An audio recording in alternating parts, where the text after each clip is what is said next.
This is my beloved Son. Listen to him. Listen to him. And so you came here this morning to this mountain, to this Mount Tabor at O'Hara High School. And now we've reached the pinnacle of that mountain, the very top of that mountain. This is my beloved Son. Listen to him. So I'm going to ask you, what have you heard throughout this day, right? You've had several speakers, one after the other. What have you heard from them? And what have you heard deep inside your heart? So what have you heard? Who wants to tell me? Service. Pope. Compassion. What else? Grace. Right. What? Patience. I don't ask God for patience anymore. Because when you add God for patience, what he does is he puts you in every frustrating situation you could find. When I was a kid, I wanted to learn to ride a bike. So I said to a cousin of mine, who was a lot bigger and stronger than I, he's now a doctor, I said, I want you to teach me how to ride a bike. You know what he did? He put me on a bike and threw me down a hill. I don't remember if I learned how to ride a bike. What else have you heard? Mercy. Excuse me? Get to work. Get to work. Authenticity, perseverance, trust, humility. What? No, you do. Carry your cross, right? It is the theme of this Man Up Philly. Take up your cross. What else did you hear? Excuse me? God has a plan. Don't mess with Father Dougie. Don't mess with Father Dougie. Where is he? He's over there. God has a plan, right? He does have a plan, right? Humility. Sometimes God's plans are not our own plans, right? When I was appointed a bishop, I was ordained a bishop for the Diocese of Rockville Center, New York. And so I go up there, and it was in July, and 6 months later is my first Christmas. So I'm looking forward to my first Christmas as a bishop, and I said, well, this is different, right? The year before, I was pastor of St. Agnes in Westchester. And I said, go figure. Right? What am I doing on Long Island? And what am I doing dressed like this? And then a few days before Christmas, I was coming back from a luncheon, actually with Regis Philbin. Remember him? Regis and Kathy Lee. And coming back to Riverhead, New York. I lived all the way up on the east end of Long Island. And myself and 30 other people were crushed by a truck, right? The woman in front of me died. I was the second person hit. I was put in ICU for 2.5 weeks, followed by 14 months of physical therapy, right? And one night in the ICU, after I got off the morphine, because they put you in a lot of that stuff, right? Morphine's a good thing. It puts you right out. Don't try it, though. This guy walks into my ICU room. And you know, this ICUs are pretty controlled. You don't just ponder in there. And he comes up to me and he says, Bishop, you don't know me. I've never met you. But last night I had a dream. And God told me to come here and tell you that you're not done. And then he walked out. God has a plan for all of us. Sometimes that plan's not very visible, right? Sometimes it's very hidden, and we only discover it in hindsight. That, wow, it was always you. It was always you. This moment of the Transfiguration is kind of a pivotal moment in in the life of the apostles. Right before the transfiguration, if you go back one chapter, right, there's an exchange between Jesus and the apostles, right? Jesus is always walking and teaching, right? If you look at the gospel, it's like this big walk, and he's going to one place. Where's he going? Jerusalem. And he knows what's going to happen in Jerusalem. He knows what's going to happen in Jerusalem. And so just, if you flip back just a couple of pages in the Gospel of Matthew, you find Jesus gathering with his apostles, and he says to them, so who do you say that I am? Who do people say that I am? And they start, saying all sorts of things. You're this, you're that, And then he says to them, and who do you say that I am? Who do you say that I am? And then Peter, right? Peter's an interesting character, right? Sometimes he does great. Sometimes he sticks his foot in his mouth. All these apostles, they never really get it, right? I really love it when they call us, the successor of the apostles. And I says, do you really know who these guys were? It's a miracle that we started Mass on time and that the church is still around. It's a miracle, right? And so Peter raises his hand right away. I know. And he says, you are the Christ. You are the Christ. You are the anointed one. And Peter gets a good grade. Jesus says to him, blessed are you, Peter. And Peter, you know this not but from you, but because the Lord has revealed it to you. So Peter's probably feeling really good about himself, right? I got it. I nailed it. And then Jesus begins then to talk about the cross. He begins to talk about how he's going to suffer, and he's going to die, and then he's going to rise. Now, Peter didn't like that. Peter wasn't thrilled with that. No one wants to talk about death, suffering, cross. Like, we're not supposed to love it. It's like, of course. We're pleasure-seeking, pain-avoidant. That's the way God made us, right? That's the way God made us. We have a headache. I don't ask for more headache. What do? I take Tylenol, right, to get the headache away. And so Peter says, Jesus, can I see you a minute? Can I have a word with you? And he takes him to the side and says, Jesus, stop this cross stuff. Like, what are you talking about? Suffering and cross and all that. You really got to stop that, because you're not going to get any customers like that, right? It's like going to a restaurant and saying, come and eat the worst food in the city, right? They're not going to come, right?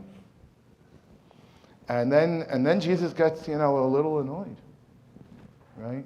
And the one that he just called blessed, then he turns around to him and says what? Get behind me, Satan.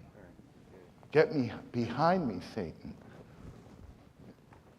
Jesus is saying to Peter, to all of them, I will be the Christ that my Father wants me to be, not what you expect me to be. Not what you expected me to be. And then, then you turn the page back to our gospel, and he takes 3 of them up to the pinnacle of Mount Tabor. And there he is transfigured. Right before, he gave them a glimpse of what was to come. The cross on another mountain. And then he gives them now a glimpse. It's like the veil gets taken off, lifted, and they see who Jesus is in all his splendor. In all his splendor. He is the beloved. He is the beloved. Well, these guys wanted to stay there, right? I don't know if you guys want to stay here in this auditorium for the next week, but I don't think so. But there's a moment here, there's a time here that we don't we don't want to end. This moment of listening to God's word, of being blessed, of being challenged, all those things put together. These are Tabor moments for us, right? These are Mount Tabor moments for us. But he's transfigured. The veil is removed. He wants to let them know that, yes, the cross is real. The cross is real. But it's not the end of the story. It is not the end of the story. Suffering and pain at times do happen. Yes, they do. And we all have our war stories, and literally, some of us, scars to show it. Sometimes those scars are external. Most of them, they are internal. Sometimes our suffering is visible to the world. Sometimes our suffering, someone said to me not too long ago, is like an emotional stigmata, right? It's not seen. We carry it deep within us. Maybe hidden behind a smile, but we carry it deep within us. But suffering in and of itself, God is not, he's not a masochist, right? The Christian heart is one that sees suffering as a way actually to glory. What happened on that mountain? He reveals to them, listen, you will see me on another mountain not too far from now. Not too long from now. You will see me on another mountain. And I'm not going to be, dressed in splendor and white and radiating light. It's not going to look like that. It's not going to look like that. Actually, the last words as they're walking down the mountain, did you hear what he said? Do not be afraid.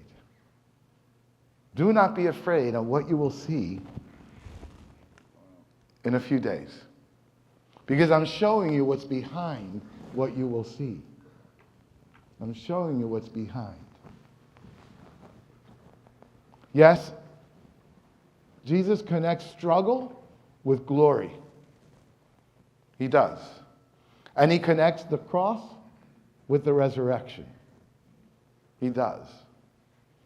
And only God knows, of all of us who are here today, what is our own emotional stigmata? What are we carrying inside? What we're dealing with? We might be dealing with things from outside. We might be dealing with things from inside. But the gospel says, do not be afraid. Do not be afraid.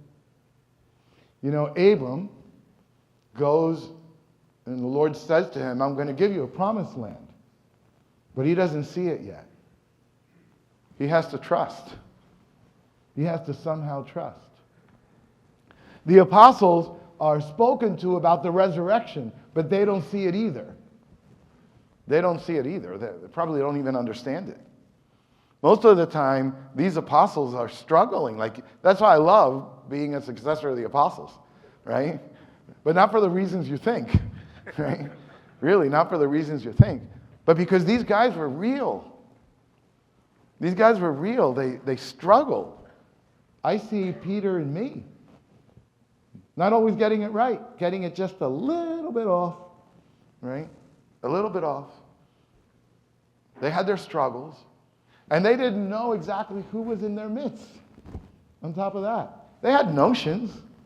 They had ideas about this guy, Jesus of Nazareth. Their hearts burned a little bit around him. They saw his power and his mercy and his compassion and also his tenacity when he needed to be tenacious. They saw that, but they didn't exactly know. They came to understand who he was after the fact. After the fact. All the Gospels are written through the perspective of the resurrection. They go back and they revisit what their story had been with this guy. On the walk, they really didn't get it sometimes. I love this scene where Jesus is talking, actually, had just spoken about his suffering and his death and his resurrection. But he turns to them and he realizes that they're arguing. This guy's pouring out his heart. And they're arguing. And he says to them, what are you arguing about? Remember that scene? What are you talking about? And they were embarrassed. They were embarrassed. You know why they were embarrassed? Because they were talking about who was most important.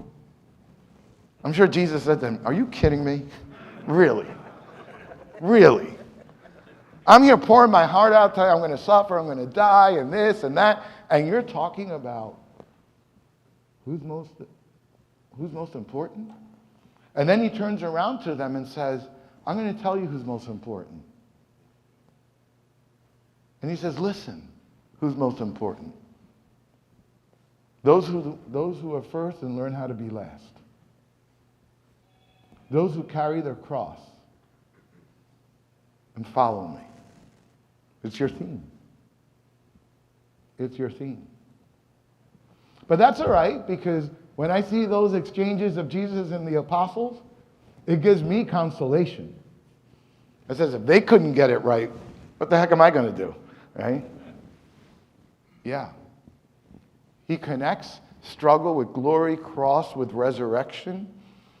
He asks us to trust him and to not be afraid. And to not be afraid. He says to you and to me today, listen, I got this. I got it. I got it. We've all been through ups and downs, you know. Our local church right here in Philadelphia has been through a lot of ups and downs, right? You know it better than I. You know, I've been a priest of Philadelphia since '89.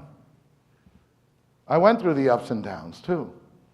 And even when I was out as a bishop serving in New York and in Ohio, I always watched what was going on in Philly. It was the place that gave birth to my priesthood. Right? Gave birth to my priesthood. Never imagining that I was going to be sitting in the chair I sit in now. And every time I sit there, I say to myself, really? You got to be kidding me, right? But the Lord wants to call our local church, our Church of Philadelphia, back to hope. Back to hope. He wants us to go from struggle to glory, from cross to resurrection. That's what he wants for this local church. And you know it's happening. There are signs of great hope. You know, this last weekend was the rite of election in the cathedral. These are men and women who are preparing to be baptized, catechumens, right? And those that are preparing to receive the Easter sacraments, enter into full communion with the Catholic Church. In the last several years, just a few years ago, the numbers were like 400, 450. It's kind of sad, actually. This year, we're well over 1,200. Over 1,200.